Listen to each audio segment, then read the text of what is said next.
జనవరి 8వ తారీఖు జరిగినటువంటి అత్యంత దురదృష్టకరమైనటువంటి సంఘటన అది. అదన్నీ మీ అందరికీ తెలిసిందే. సో అది జరగరాంది జరిగిపోయింది. ఇక మీదట అలాంటివి జరగకుండా తగిన ఏర్పాట్లు చేసుకుంటాం. దానివల్ల ఎవరికి ఏమి ఇబ్బందులు రాకుండా చూసే బాధ్యతలు మేము తీసుకుంటాం. అదేవిధంగా 6 చనిపోయారు, 2 సీరియస్గా ఇంజూర్ అయ్యారు.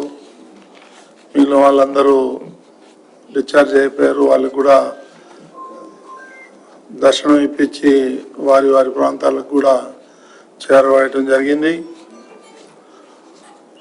మొన్న సిమ్స్ హాస్పిటల్లో ఒక 6 ఇక్కడే చెక్కులు ఇవ్వటం జరిగింది. మిగిలిన వాటికి 3 బృందాలుగా ఏర్పాటు చేయడం జరిగింది. ఒక బృందం అటు వైజాగ్, నర్సీపట్నం, మదనపల్లి, వీళ్ళందరూ ఇట్లా ఆంధ్ర పలు ప్రాంతాలకు వెళ్ళి నిన్న చెక్కులు డిస్ట్రిబ్యూట్ చేయటం కూడా జరిగింది. బోర్డు మెంబర్లు జ్యోతుల నెహ్రూ, జంగా కృష్ణమూర్తి, పనుబాక లక్ష్మి, ఎంఎస్ రాజు, మనిందర్ రెడ్డి, జానకిదేవి, వీళ్ళందరూ వెళ్ళారు. అక్కడ ఉన్నటువంటి ఎవరైతే లోకల్గా హోమ్ మినిస్టరు, తర్వాత ఎమ్మెల్యేలు, ఎంపీలు అందరూ కూడా ఆ కార్యక్రమంలో పాల్గొన్నారు.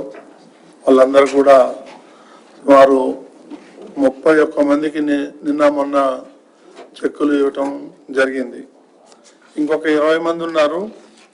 ఆ 20 మంది కూడా ఇవాళ కానీ రేపు కానీ అటు తమిళనాడు, అటు తెలంగాణ, బెల్లారి ఈ ఏరియాలో ఉన్నారు. వాళ్ళందరూ కూడా ఈరోజు రేపట్లో మేము అవన్నీ అందజేయడం జరుగుతుంది. ఇక ఈ దురదృష్ట సంఘటన గురించి ముఖ్యమంత్రి గారు చాలా దిగ్భ్రాంతి వ్యక్తం చేశారు.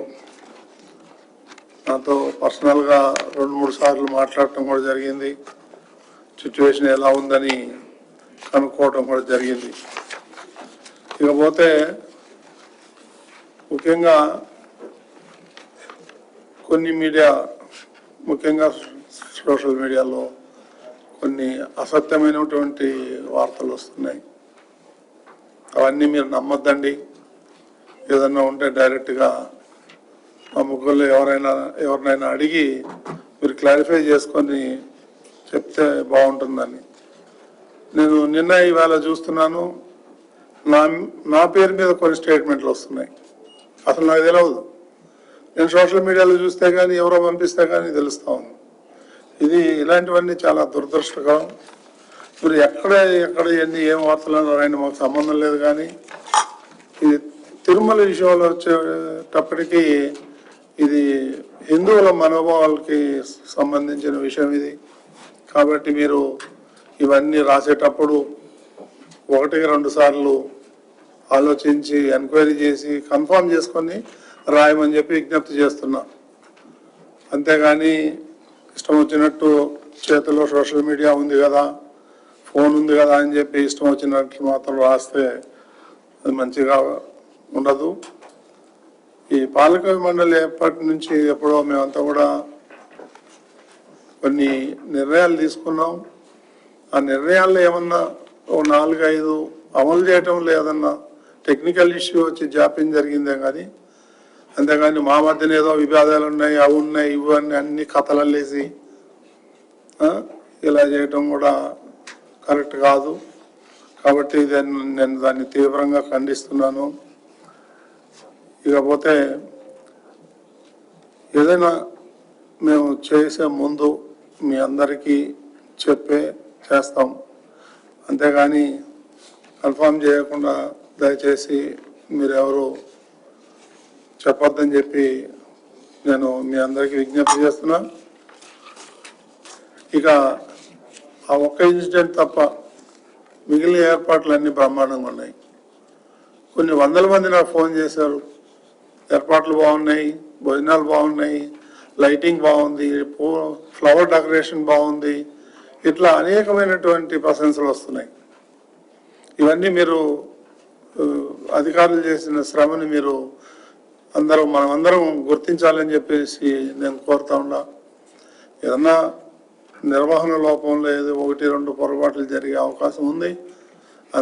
అంత మాత్రాన మనం బయట పెట్టుకొని ఏదో లోపాలు జరిగిపోతున్నాయి, అది పోతున్నాయి, ఇది పోతున్నాయి అని చెప్పేసి రాయటం భావ్యం కాదు.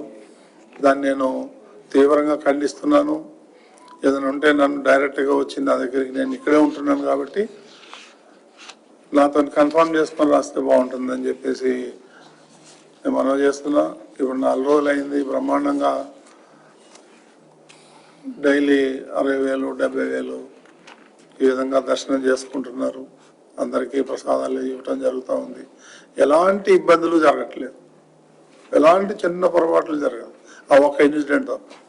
దయచేసి ఇక అవన్నీ ఈ రోజుతో వదిలేసి మీరు దేవుడి గురించి ఇక్కడ జరిగే కార్యక్రమాల నుంచి మీరు ప్రచారం చేస్తే బాగుంటుందని చెప్పేసి నా విజ్ఞప్తి.